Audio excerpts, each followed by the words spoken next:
Hi, friends, and welcome to another episode of Lionsgate Podcast with Sahdi and Omni. I'm Omni. And I'm Sahdi. And today's episode is all about soul contracts. We're going to go over the soul contracts part, sexual contracts, karmic contracts, and twin flames. We have a lot to get into. If you feel like you know what a soul contract is, or you don't, I think it's important to listen, keep your mind open, because I feel like there's a huge split in the spiritual community on some people feeling that soul contracts are a new age thing and kind of pin it towards abuse. Yeah, there's one TikTok video that I watched in particular, and there's a woman who's a self-proclaimed survivor of a narcissistic relationship. She claims that she's had 2 decades of narcissistic abuse, and she is a narcissistic relationship expert, and this is understandable. Yeah, she's had clients that have come to her and they struggle to heal from abuse because of quote unquote new age bullshit. Yeah, she considers soul contracts to be an excuse for narcissists to treat you badly because they can come back and say, oh, well, I was put in your life for a reason. And a lot of people, they get the idea that you came into this world with a contract and every single bad thing that happens to you is your fault and you signed up for it. Right. I just want to clear that up, that is not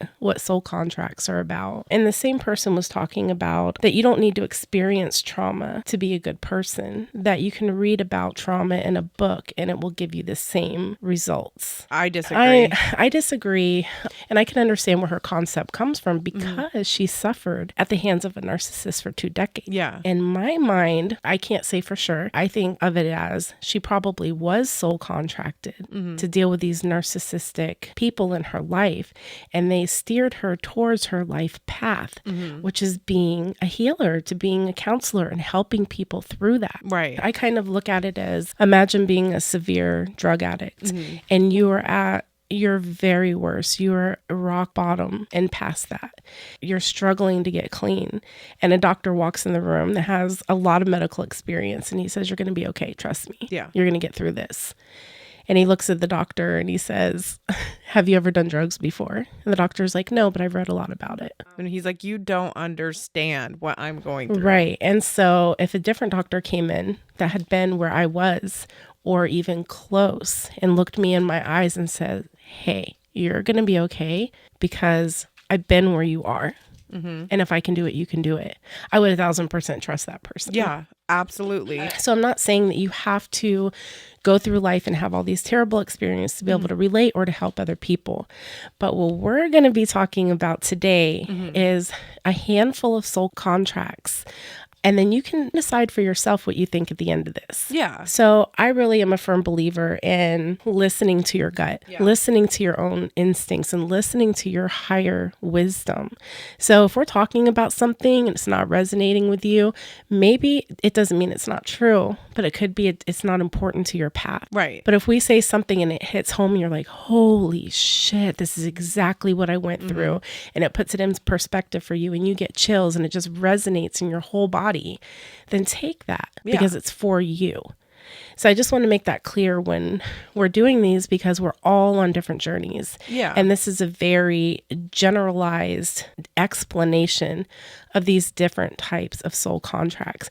But there are so many and they can be mixed together. And so just take what we say with your own resonance. Exactly. And I mean, this is part of why we cover so many different subjects too, is because everybody has different paths and they have different things that resonate with them. Our mantra is keep your mind open for a reason. Yeah. And I know a lot, but I don't claim to know everything. And I wouldn't want to. Yeah, absolutely. You know, like I love to learn and grow. And if anything you hear here that doesn't resonate with you, or you can correct me if we're wrong, we would love to hear from you. Yeah. But I just also want to touch before we get started on the whole soul contract, twin flame, karmic relationships. All of these are a new age thing. The terminology is pretty new age, and I will agree with that. But the concept behind it dates back to ancient Egypt, and they called it split soul. And it was the story of Isis and Osiris. And that was way the fuck back on like the first dynasty, which was like 4,000 years ago. Yeah. They were talking about it back then. Plato was talking about it, twin flames. Yeah. As a matter of fact, back in 385 BC. which is over 2,000 years ago. He was talking about that humans once had 4 arms, 4 legs, and 2 faces. And the gods felt threatened by this. And Zeus split the people in 2, so the humans would wander in search of the other half of them. It wasn't called twin flame, but that's what the fuck he was talking about, you know? So this is not New Age. No, there's a lot of spiritual texts in scripture. The Vedas, the Upanishads, the Bhagavad Gita, Hinduism, Pali Canon, like all of those are spiritual scripts that don't necessarily talk about twin flames or soul contracts, but they talk about the karmic value of a soul and being reincarnated. So that's very much the soul base of soul contracts. It's this concept that before reincarnation happens, which all these spiritual texts support that reincarnation is a thing, that the soul may agree to certain experiences, relationships, or challenges in their upcoming life. Now, this could be with one soul, it could be a group of souls, but I want to make it clear that just because you were in an abusive relationship does not mean you were soul contracted to be in that. And even if you were, doesn't mean that the person can't be held accountable. I want to remind you, as somebody who was raised by a narcissist, that they will use any tools in their toolbox to be an excuse for their behavior. And just because they use soul contracts as an excuse doesn't mean that soul contracts aren't real. And not every bad thing that happens in your life is a soul contract. Exactly. Once you've listened to everything that we have to say, if you're not that experienced with it, or if you are, your soul will tell you that this experience pushed me in a certain direction and it was for my highest purpose. And that's usually what you get out of the end of a soul contract. So somebody hits you with their car. That's just shit happens. We are coexisting on this planet as a collective. So shit just happens sometimes. It's not every single thing that happens to you. Oh, this is soul contracted for me to happen. That's not the case. So I think some people get a little overboard with it. And that's why it puts so much shade on the whole concept.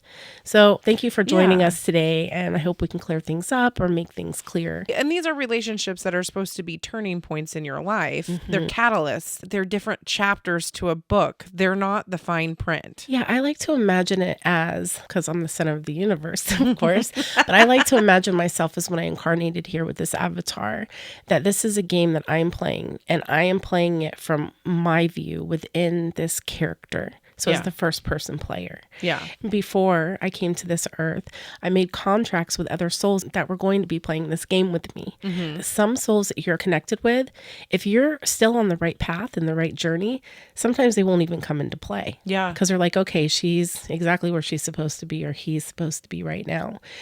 And then when you start to veer off your path, because we're all trying to make it to the same place, the finish line, right? At the top. So we're on this journey. And when they see that we're starting to go in the wrong direction, they're like, oh, one of the key players need to come in, somebody with a soul contract, because we have free will. So we can really do whatever the fuck we want. We're unsupervised. But we have a key player that will come in and kind of like help us. And sometimes their negative experiences are what humans call negative. And sometimes they're positive experiences. One of the videos I watched on it explained it was that you're basically making contract with your higher self, and your higher self doesn't feel emotion. That's why we're here, is to go through emotions and so when we sign up for this, we're like, we got this. No fucking problem. And then we're like, dude, fuck you, higher self. Like, that sucks. It's like, whoa, especially when you're going through, and I hate to use these terms because they sound so cliche, but like awakenings and stuff like that. You're just like, I want to be woke. I want to have all this knowledge. And then you're going through it and you're like, holy shit, I signed up for this? No, thank you. Like, fuck me. Like, what is going on? All right. So we make contracts to have certain experiences together, and the experience are always mutually agreed upon. So whatever you're coming into my life for, I'm also going to be giving you something in return. It's kind of like this dance that we do with each other. Exactly. These contracts can be happy and healthy experiences like parents and friendships and relationships and career contracts, or even with our kids and just other people that come into our life. And those are called the positive contracts. And then, which we can consider unhealthy or negative contracts, or situation where a person will feel neglected or abandoned or even fired from a job and it's the end of the world. And then you come to find out, holy shit, I wouldn't have lost this job. I wouldn't be where I am. Situations like that if you can get past the pain of the negative part and reflect back on it later, you can really see how it shifted your entire journey. Yeah. You could be soul contracted to have a certain person as your mother, and their partner that they end up having who's abusive to you happens to be your father. They're just a byproduct of being in the life of the mother. Yeah, not every single connection that you have that has an impact on your life is soul contracted. Like you said, it could be soul contracted through your mother, and he's just the byproduct of it. Yeah. Keep that in mind when you're listening, that if it doesn't resonate, that you don't feel like you have a connection with this person, you don't feel like they taught you any lessons, nothing valuable at all came from that experience, then they probably were not soul contracted for you. But we planned and agreed on these in the spirit realm. They have a specific purpose to help navigate you on this life's journey in the direction that's for our highest good, for awakening, for consciousness, for awareness, for love, for compassion. They're meant to teach us how to be more patient and how to let go of control, or how to love yourself unconditionally, or how to set clear boundaries. I have a little story. Yeah. I was the type of person my whole life where I had trouble saying no. And that stemmed from childhood, and I just could never get over it. If people would call me and be like, hey, what are you doing today? And I'd be like, oh, nothing. They're like, oh, do you want to come do something with me? If I didn't want to go, I would freeze up. And I'd be like, oh, no, I have a headache today, or one of my kids are sick, or I can't because I have this other thing to do. I would make shit up. Yeah. Because I wasn't able to just tell them, no, I don't want to hang out with you today. I'd rather sit home and read a book and take a bubble bath. Yeah. I didn't have that confidence within me, and I didn't want to hurt people's feelings. Right. A friend of mine came into my life during a time in my life where I was in a major crossroads with my spirituality, and she was amazing. I could call this girl and she would come pick me up if she was in another state. If I said, I need you and I need you right now, she would be there in a heartbeat. She was a beautiful soul. But the thing is that she was also a very negative person. And when I'd spend more than like 20, 30 minutes with her, I would start to yawn. I would start to feel nauseous. I would start to feel drained like an energy vampire. Yeah. But I was like, she is placed in my life for a reason. And she has all this love for me. I can't just cut her out of my life. And it was this huge battle because I was like, what do I do with this person?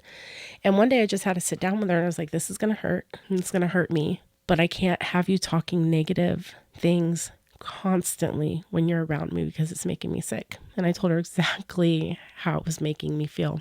And after that, it was like something inside of me broke loose. Yeah. Because of her teaching me that lesson, because she loved me so much, I knew that I could say this and she would still love me. Yeah. That I was able to break out of the confines of something that had been holding me my entire life. And I was so grateful for her, but I had to hurt her in the process by saying that to her.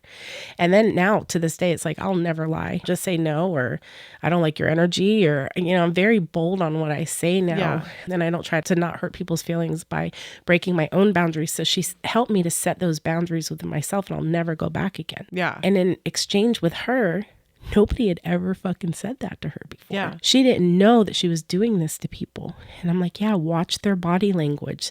When you start talking, they'll start taking a couple steps away. Yeah. They'll start yawning. They'll start saying they don't feel good. Your energy is doing that to them. And so I'm sure it hurt her feelings, but we're still friends to this day. And when we talk to her, she's like, I'll never forget what you told me. She's like, I'm careful with my energy now, and I try not to do that to people. And her life has gotten better because she's not constantly being negative all the time. She's just doing fucking amazing. Because she's powerful. She's more powerful because of it. So that's the dance that you can play. And I know for a fact that she was soul contracted with me to be my friend, so we could both learn that lesson together. So there's many contracts. Like this one, I believe, is a soul contract. And a soul contract you can have with friends. You can have with partners. I definitely feel like I'm with my life partner, and you can consider him a soulmate. And then you, I consider you my soulmate for sure, but it's on the positive note of it. We're teaching each other lessons. Yeah. I hated my voice and I never wanted to do a podcast, and you gave me the energy and confidence to do it. You're like, let's just do it. You're great. You're amazing. And so I feel like we do that for each other. When you showed up for me and Sahdi were friends for a few years because we worked together at two different places, but we worked opposite shifts. We never really hung out, but we were friends. I knew her, but the moment I was in the bathtub and was like, who am I supposed to talk to? And you came into my head. And we weren't super close at all. And I called on you. you were there, and it was like, how are we not Where were sisters? each other our whole lives? Yeah. Like, where were you? So we And were around each other, but and that can definitely happen with a soul contract too. You might go to the same school with them in elementary school and then bump back into them in college. And then they're just somebody that's kind of around and there. When it's time for them to be a part of your life, they step in and it's like, holy shit. we're sisters. Yeah. Like, how did we not become the bestest of friends immediately? And it was Because it wasn't divine timing. We weren't supposed to. In the period of our life that we were in back then. yeah, if we were connecting at that point because of relationships and places we were in, it would have damaged us being as close as we are now. I trust the universe. Yeah, you know? for sure. Soul contracts is definitely like that. Like I said, some are negative and some are positive, but you're learning something through the experience of this soul is definitely teaching you something. You could have a soul contract with somebody just to have kids. I strongly believe that me and my ex had a soul contract to have kids. I talked to a friend recently. We went on a road trip and she was talking to me about this guy that she had met 25 years ago at work. She said she didn't even see his face, but he walked by her and she just recognized him. And she immediately was like, I'm in love with him. I thought she recognized his soul. Well, yeah, that's part of it. When you meet somebody that you're soul contracted from, you instantly recognize that. Unless we're not supposed to. In the case of you and me, we're like, we caught each other's attention, but it wasn't the right time. Yeah. But sometimes it's just so immediate. You'll start talking to somebody in a bathroom or some random place where you'd never even think, just somebody walking by. And then you're like, oh, I know you. I know you. Yeah. Like, I fucking know you. I might not know you, but I know you. Yeah. I know your soul. Yeah, it's crazy like that. So we were saying before, trust yourself when it comes to So that. he had just broke up with his fiance, or she broke up with him, broke his heart, and they ended up rebounding together. And then he ghosted her before ghosting was even a thing. And she was really gutted about it for a long time. And she was telling me that later on, they've reconnected recently and become friends again. He was married to the girl that he ghosted her for. So basically, she was a rebound. He hurt her. He ghosted her because he'd met this other girl. And she's like, yeah, he ended up marrying, having kids with her. I said, sounds like he had a soul contract to have kids with her. Kids. And she goes, that is insane that you just said that.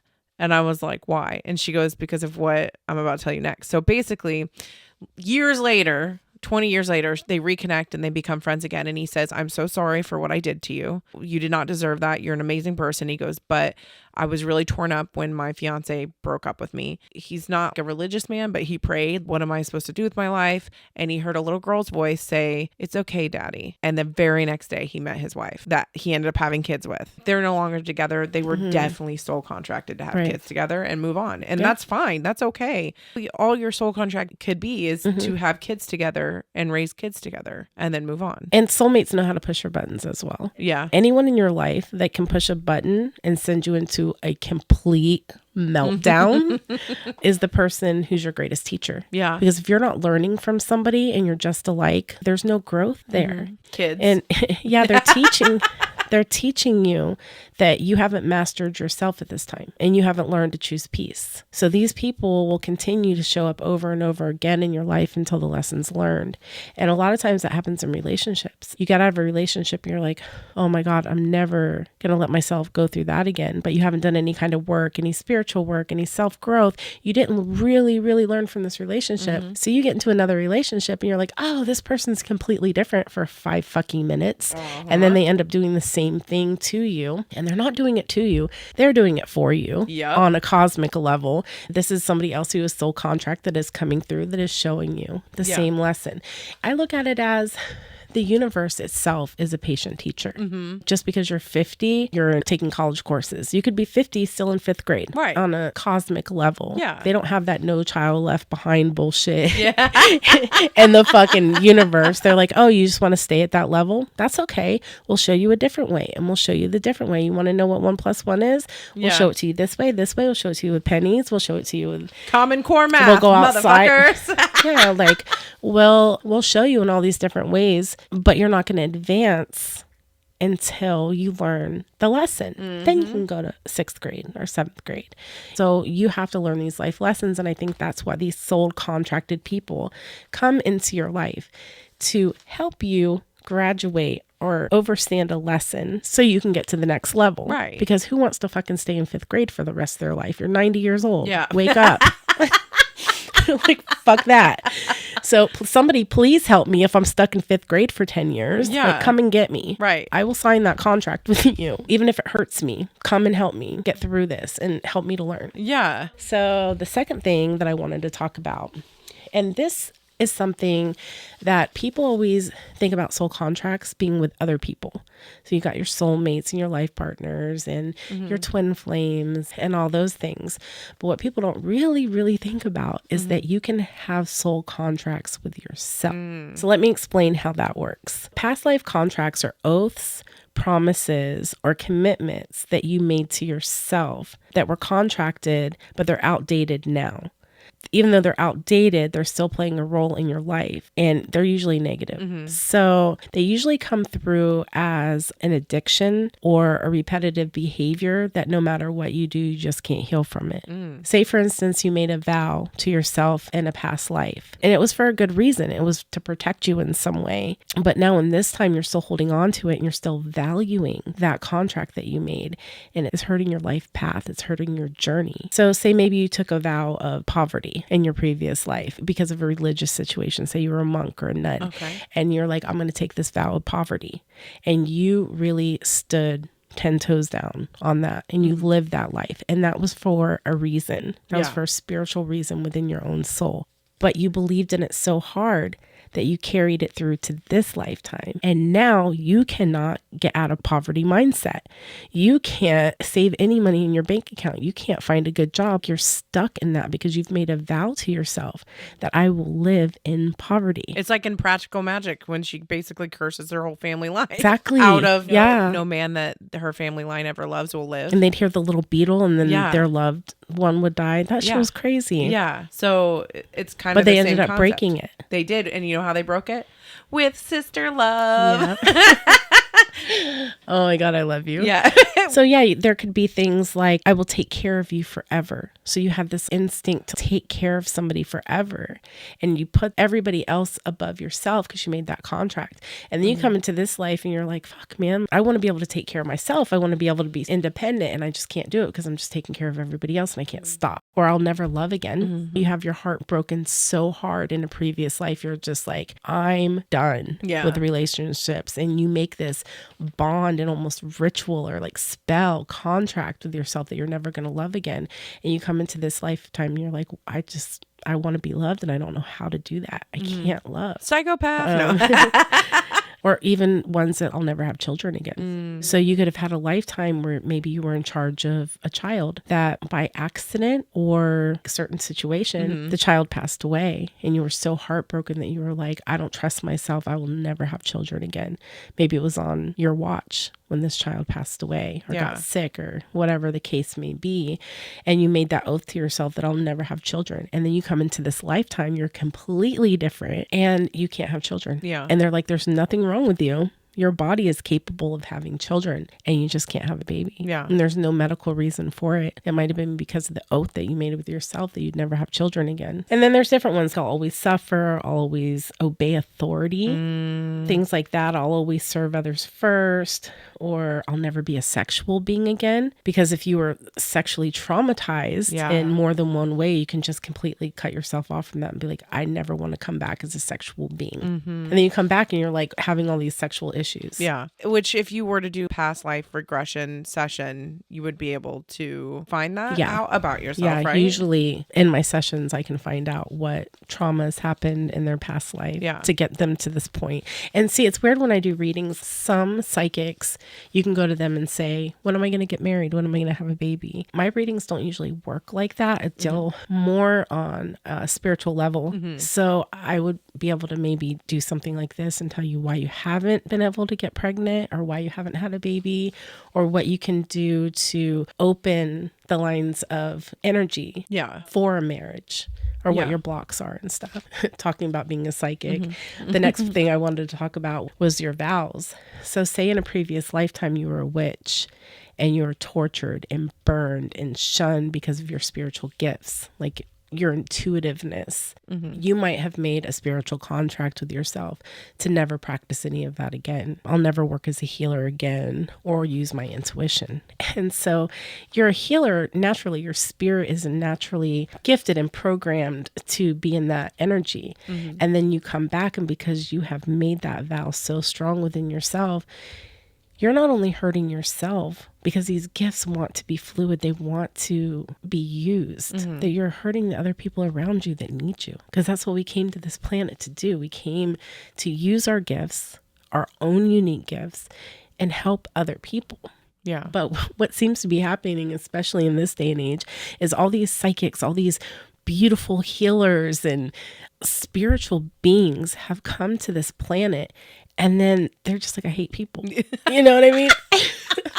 They're like, I love people, but I hate people. Yeah. You know, and they end up being introverted. Life is just too much for them. And because of their fears and because of their blockages and because of most likely vows that they have probably set on themselves because of how they've been treated in past lives, that they're not living in their life purpose. Yeah, they're not growing at all. They're so stuck. That's when they get soul contracts. Yeah.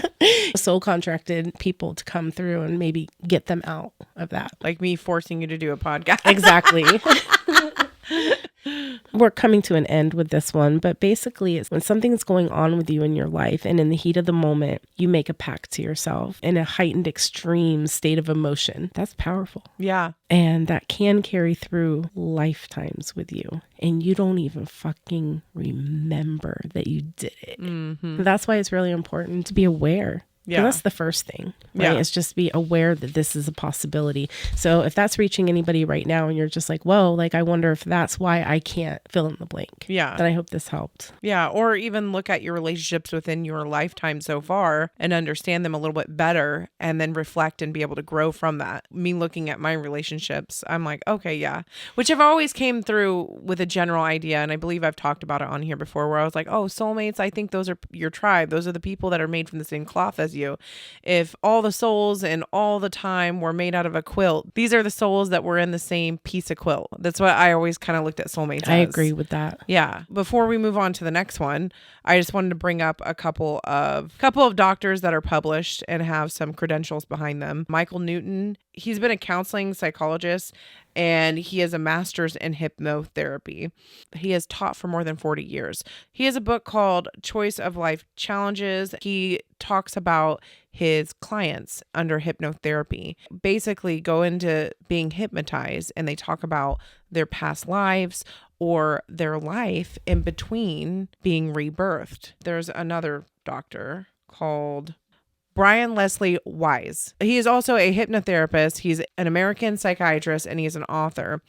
And then he does past life regressions as well. And he has over 40 years of experience. He's published about the survival of souls after death. So like you, Sahdi, you had a near-death experience where you passed on, went to the other side and came back. Well, he has based his life's work on people who have passed on and remember the life beyond. Mm-mm. So these are just a few of the authors out there that there is proof behind this of soul contracts and of people who remember being on the other side and making these contracts. It's not just a new age thing that somebody brought up. No. This has got some credentials behind it. There are people that have based their entire careers and doctorates on this.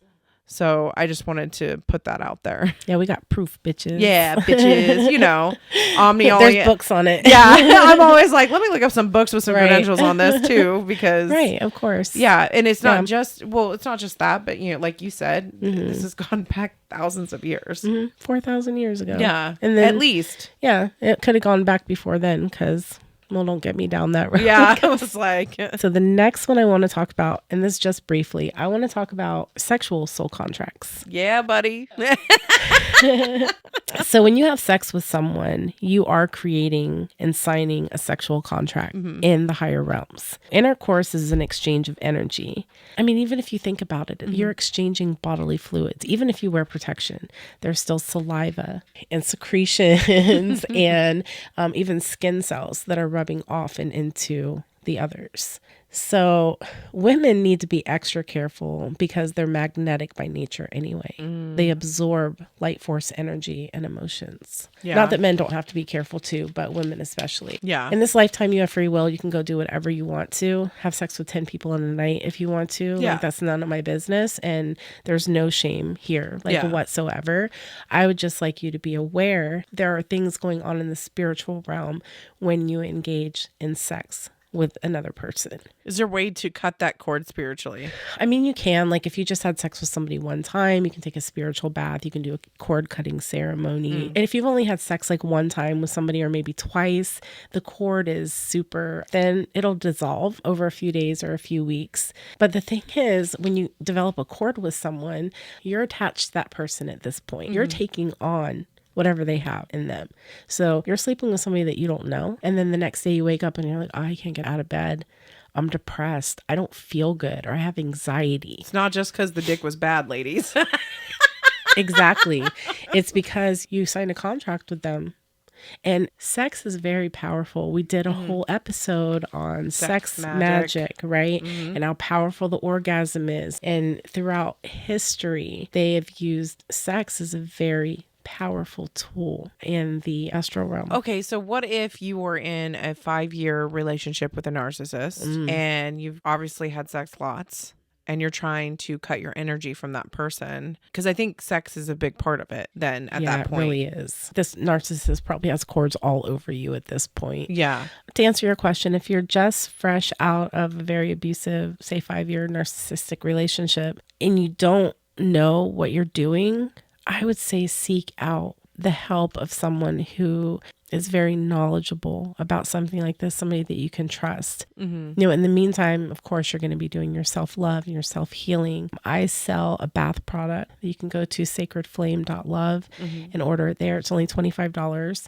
and it heals your spiritual energy. It helps remove cords and hexes and curses and things like that. I've used it. I can vouch. And I also have different things that I can do with people who have those kinds of attachments. I can work with them and I can dedicate it specifically to their needs and what they're going through. But if you don't go to me, you can go to somebody that you trust locally in your area that has devoted their practice to cord cutting, because cord cutting is a fragile thing. It's kind of like a weed in the yard. If you go out and you can just cut the weeds, they can grow back. But if you pull them, they can leave a gaping hole. Yeah. So if you don't really know what you're doing, you can traumatize the astral body, the aura, and do some real damage. If you're trying to just get rid and pull the cords out, you have to be able to replace it with love. It's almost like surgery. Yeah. But if you're more advanced and you know how to do these things, then by all means, do Cut what that you can. motherfucker out of your life. But yeah, just to be cautious of that. There are sex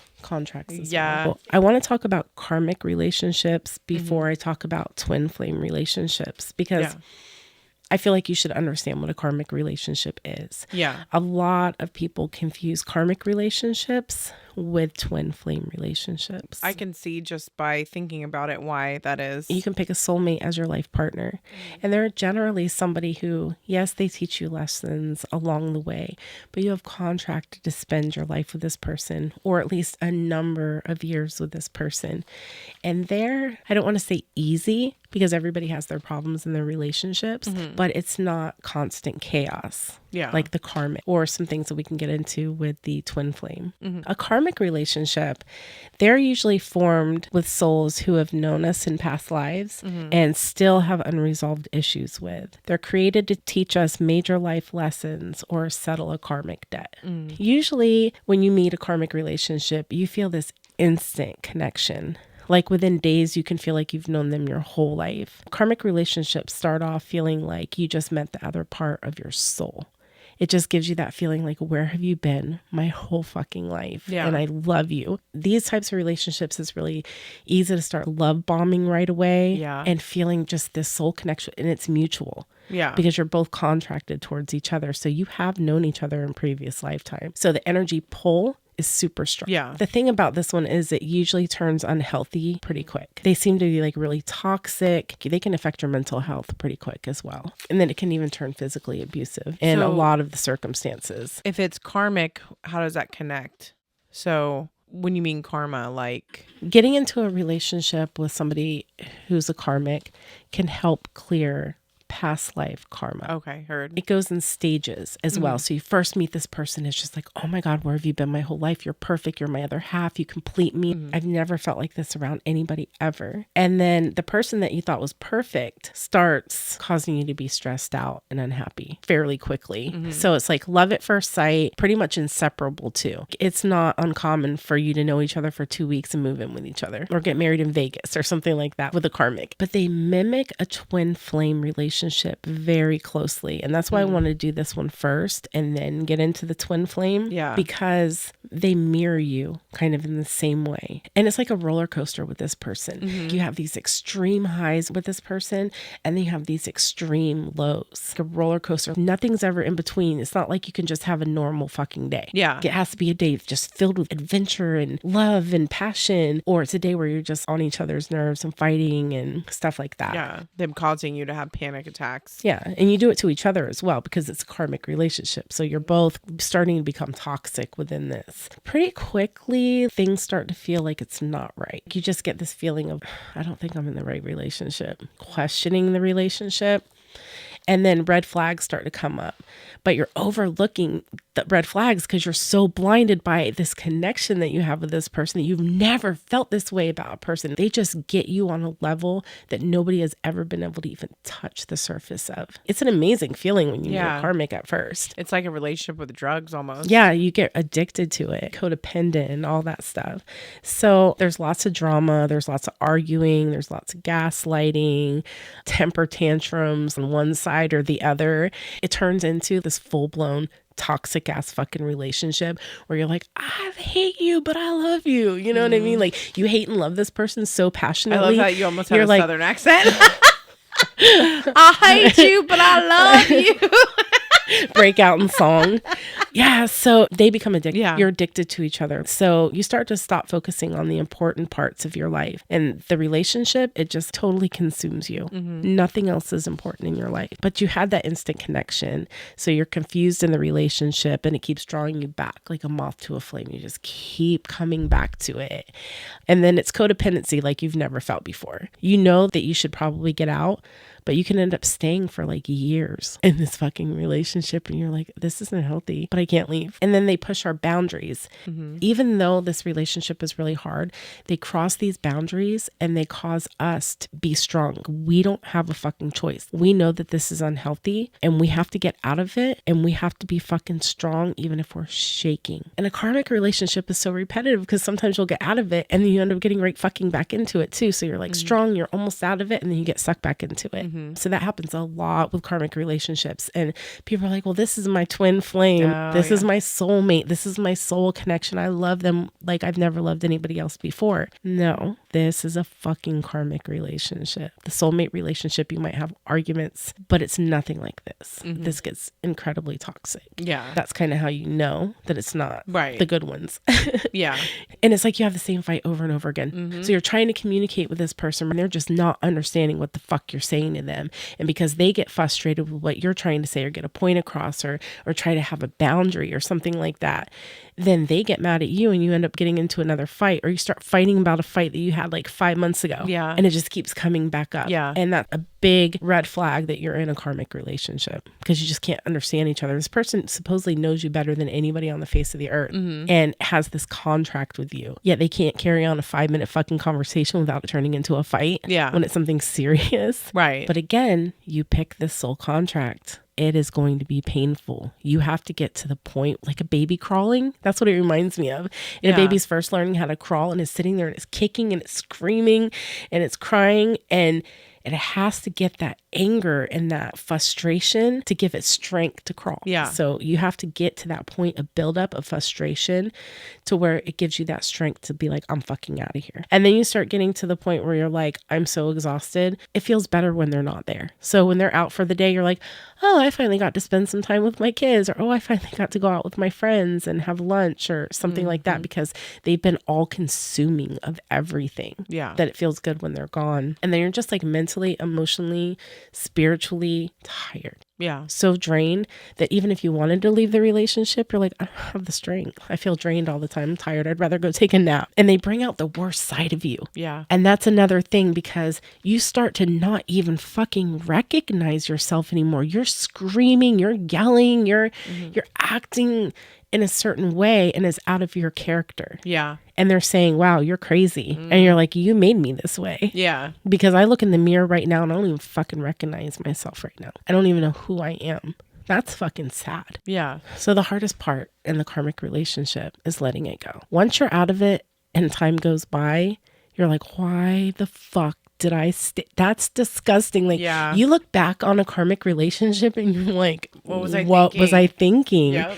But when you're in it, I don't care what they do to you, you feel this magnetic pull towards them so fucking strong that you just can't do it. It's like almost impossible to let go. And even when they're gone, no matter what they did to you, they could have done something horrible, unexcusable, unforgivable. And you're sitting in the shower just bawling your eyes out, wishing they would just come give you a hug. Because the one person that hurt you is the person that you need right now to help you through this. Yeah. It's heartbreaking. It is. But that's the fucking growth of it. That is point. where you fucking get your power. That is a snake shedding its skin.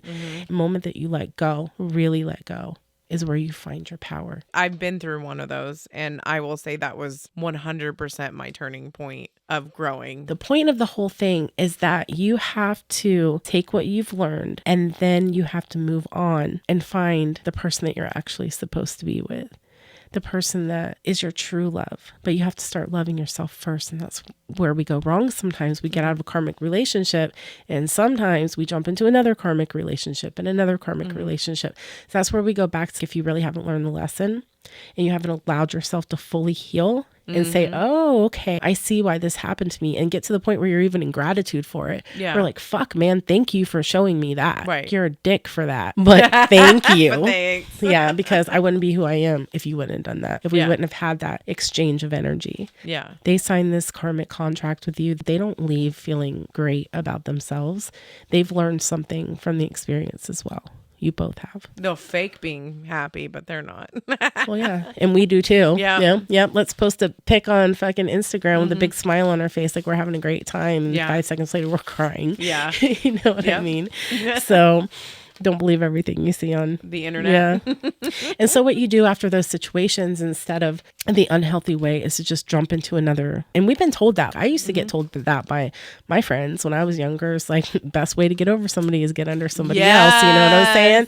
And I took that advice sometimes. Yeah. But it doesn't help, because you haven't even detached the cords from this karmic hell that you just went through, and you haven't gained all the experience through healing that you needed from this. And then you're just going to jump to another dude who could be even worse. Yeah. And you're not going to really recognize the red flags because it's comfortable. And a lot of people will stay with the pain that they know than try to go out and experience the unknown. Exactly. So give yourself a fucking break. You want Yeah. to go have sex with somebody, go ahead and do that. But don't try to jump right into another relationship after you've been in a car. Right. I mean, unless it's karmically destined for you. Yeah. Right after, sometimes you will experience the bliss of a good partnership. But what you can do in the meantime, lean on your friends, lean on your community, lean on your social circle. On your soulmated tribe. Block them. Yeah. I cannot stress this enough, you guys. You are never going to get over them if you're constantly checking their fucking Insta every 5 seconds. Yeah. And you're checking their fucking Facebook, and then you're trying to check their location on Snap. Fucking stop. I know them. it's Yeah, I know because- it's hard. Because you're cutting your energy off from them as well. Yeah, you have to. And exactly what you said. That's cutting the cord. That's blocking the energy. In order for you to heal, you have to stop checking on them and wondering where they're at and if they're feeling hurt. Fuck that shit. Yeah. Because you're just This strengthening that This is cord. done. You have gained everything that you could possibly gain from that relationship. Now it's time to take those lessons with you and move the fuck on. Yep. And I know it's easier to say than do, but do it anyway. In that meantime, focus on self-care. Take a vacation. Oh, yeah. You know, socialize, get new hobbies, go to therapy. Yes. Okay. You don't have to do this alone. Figure out ways to get support, because you're going to need it. You just went through hell Yeah. if you've been with a karmic. Yeah. I don't care what karmic relationship you've been through, you've been abused. Yeah. And you have abused as well. Yeah. Because we get to that point in the karmic relationship where we go crazy too. Mm-hmm. So, oh my gosh. So this one was tricky for me. It's about twin flames. I struggled with this one a little bit because you hear a lot of people that have not been in a twin flame relationship. And they think it's amazing. They meet somebody and they're like, oh, this is my twin flame. And they throw the word twin flame around like it's cute. Yeah. It's like the new age soulmate. Yeah. I am here to tell you that there is nothing cute about the twin flame relationship. They call it the twin flame journey. And not everybody's on it. Just because you're a living, breathing human does not mean that your twin flame decided to incarnate with you. Doesn't mean you don't have one. Everybody has a twin flame. Yeah. A lot of times they choose not to incarnate in the same lifetime as you. But if you are alone in this lifetime without your twin flame, just know that there's nothing that can disconnect you from that. They're usually in the astral as one of your spirit guides or something like that. Or they have just decided, hey, in this lifetime, we're not ever going to meet each other because we don't want a fucking dark night of the soul. Like, we don't need it. Yeah. And some people do. Most people that are on the twin flame journey have somewhere in their hearts known it since they were able to consciously think. They have felt like there was a missing piece of themselves, that they never met anybody that could relate to them. And that's why it's so easy to confuse that karmic relationship with a twin flame, because it's in the beginning when you meet your twin flame, it's exactly like that. It's like this big burst. It's like two planets came together and just collided with each other in this magical burst of energy. Mm-hmm. And every relationship teaches us something. The twin flames are considered the one that teaches you the most, and probably the most powerful soul experience that you can have. So how do you know if it's a twin flame or not? I believe that when you meet your twin flame, there is no denying it. Yeah. And a lot of people will be like, oh, I've been with my twin flame. We've never had an argument, never had a fight. We've been together for 40 years. And I'm here to tell you that is not your twin flame. Yeah. It's not. That's your soulmate. That's somebody you're contracted with to be your life partner, because they're, I don't want to say easy, but they're easy. Yeah. Compared to this. So this relationship will be challenging and healing, and it's due to the mirroring. So they show you your deepest insecurities and your shadows and your fears, and they'll also help you overcome them.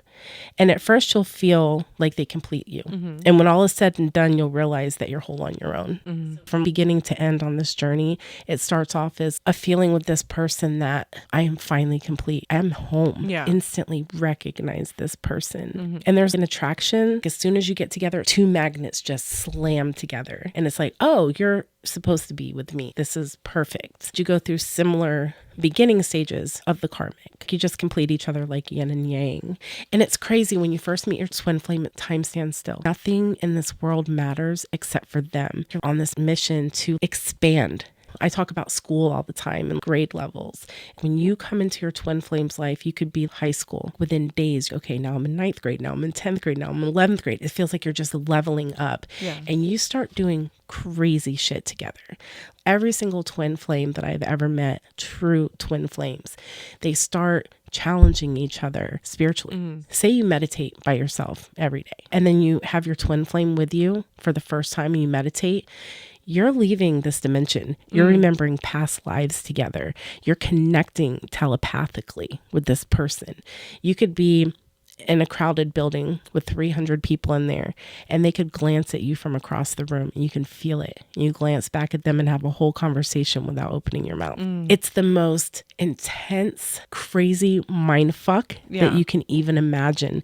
And you're with this person, and it doesn't matter if you're married. It doesn't matter if you're on the other side of the country. When you two finally decide to come together, it's an unstoppable force. Destiny, like the universe, forces you to be together. Yeah. And because you're so connected on a soul level, you'll feel everything deeper when you're with them. So say you like to go jogging every morning. Mm-hmm. You start jogging with your twin flame, you're all of a sudden within a week marathon ready.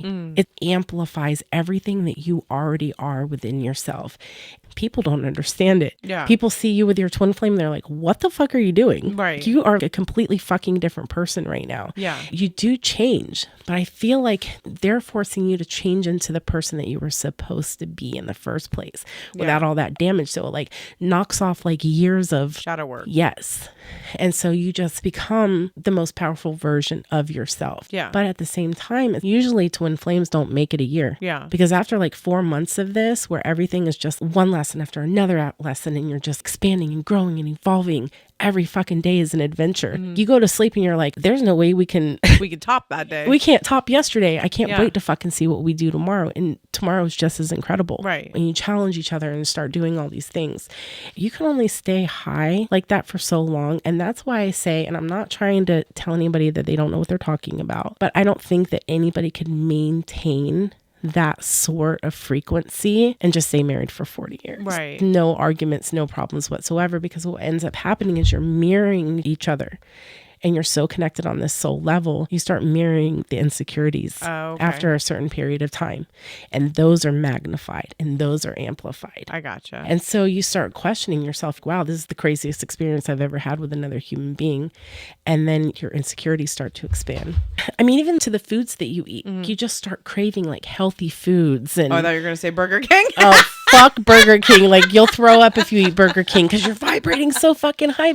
And they're doing it too. And they're like, holy shit. And you're both just like, what the fuck is happening? And they're like, I don't know, but I fucking love it. This is amazing, right? You just keep doing it. And you'll start waking up at the same time. You'll start reading each other's mind. It's the fucking craziest shit that you'd ever want to experience in your life.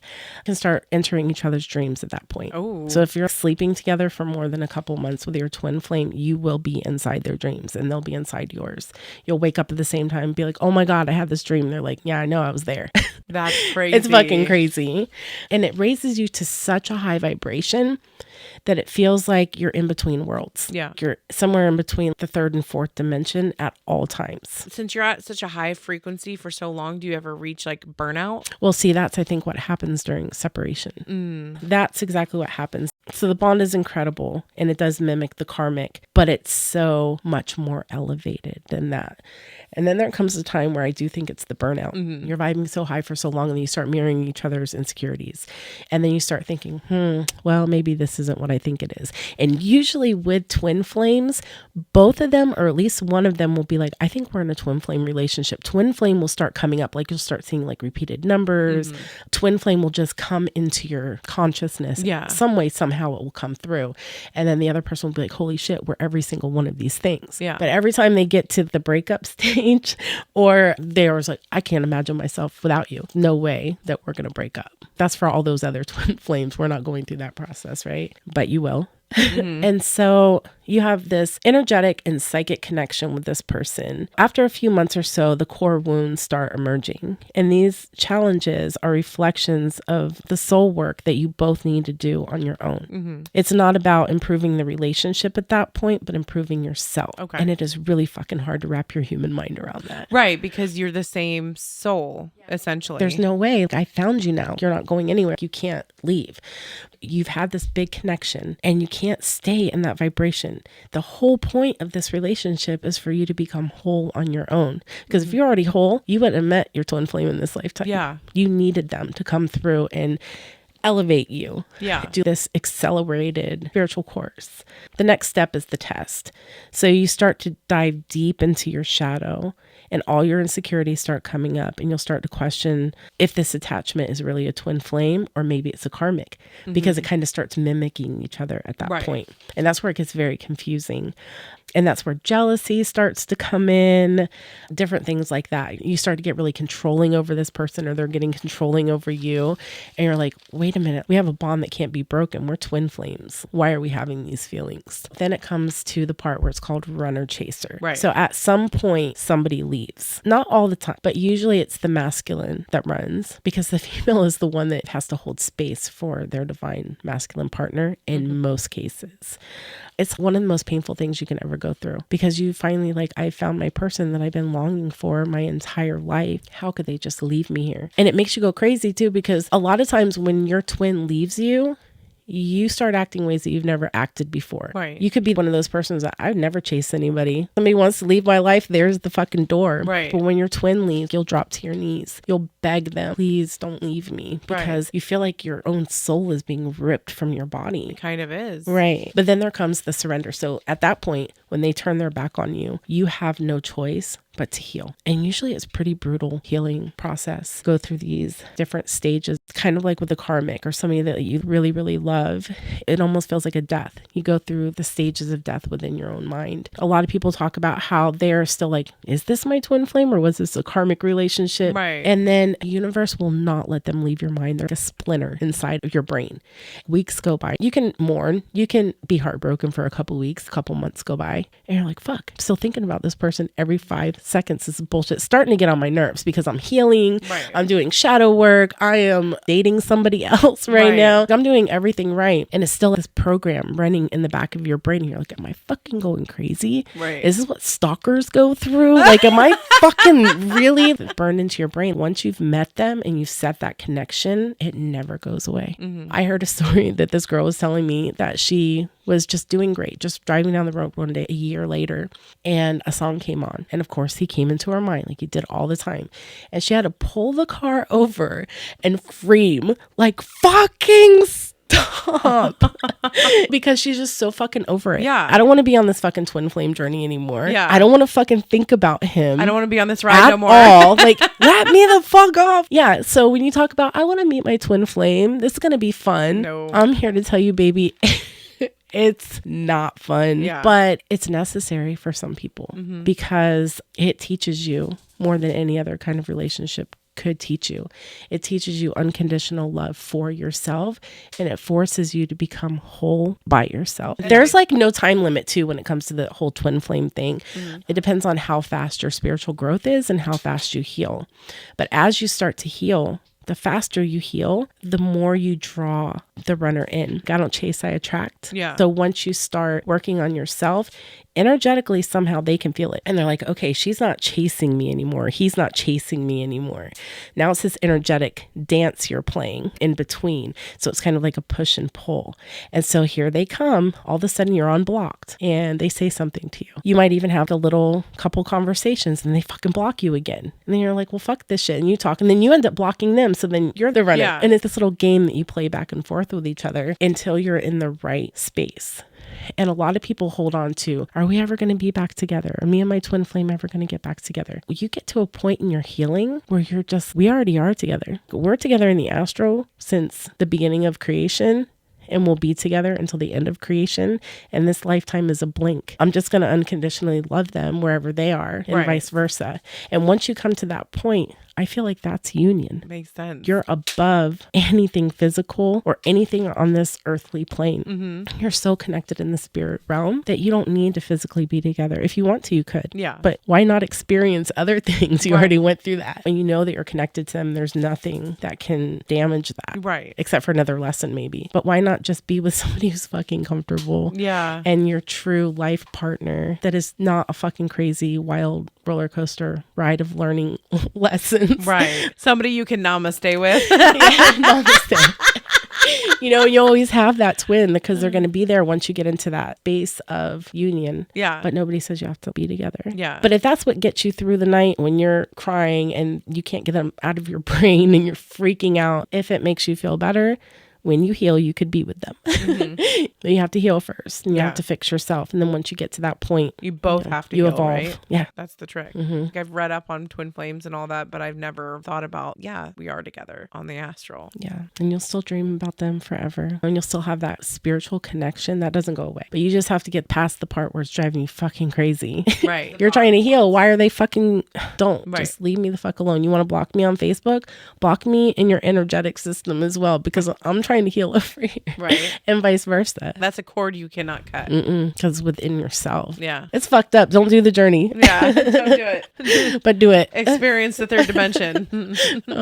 So while you're going through the mourning process, just be careful because sometimes You're so emotionally distraught from the supposed breakup of the twin flame journey that you end up jumping into a karmic relationship. Oh, fuck. So if you haven't been in a karmic relationship yet, like you met your twin first, and then you meet a karmic, it's going to mimic that. You're going to tell yourself things like, oh, that really wasn't my twin flame. This is my twin flame, and it's your karmic. And then you find out real fucking quick that you were wrong. Yeah. Or what could end up happening is you get into a relationship with the person you're actually supposed to be with in this lifetime, your lifetime partner. Yeah. I would say just before you jump into anything, try to heal a little bit first. Self-love. Self-love, because those karmics are fucking tricky. Tricky little fuckers. Yeah, they are. And they are not good. Nope. And yeah, just like we were saying, separation is an illusion. You can't be separated from something that's already a part of yourself. Yeah. There was this little poem by Lizzie Jeff. I don't know if you know who Lizzie Jeff is. She's an artist that I love. And I swear she's on the twin flame journey. She knows what's up. I listen to her music. I'm like, It says, I hope wherever you are right now is exactly where you want to be. I love the vision of you smiling, even if it's not with me. We formed a connection so deep, the only place for me to flow is back into me. Oh, damn. I'm like, yeah, this bitch been on this twin flame journey for sure. And I love her music. She's an amazing artist. Y'all should check her out. Yeah. I watched a video of this girl that was talking about how she fulfilled a soul contract by breaking it. How did she break it? She didn't say how she broke it, but she said that was the purpose of it, was being able to stand up and say, no, I'm done, and breaking it. And that's how she fulfilled it. That was the purpose of it, is for her to finally stand up and say, I'm done. There are a couple different ways to rescind a contract. And the first one that I would go to is seek out a professional healer that deals with past life contracts and can get into the Akashic records, and they can help you transcend through the healing process and be there for you. If you can't find a healer, at least find somebody that can help you deal with the emotions that you're going to be going through. When you have a contract, any contract, period, but mostly the ones with yourself through past lives, they can bring up a lot of emotional baggage, like trauma, so much trauma that if you don't go to a healer to help you with it, at least have a really good friend or somebody to support you, somebody that's going to be there for you.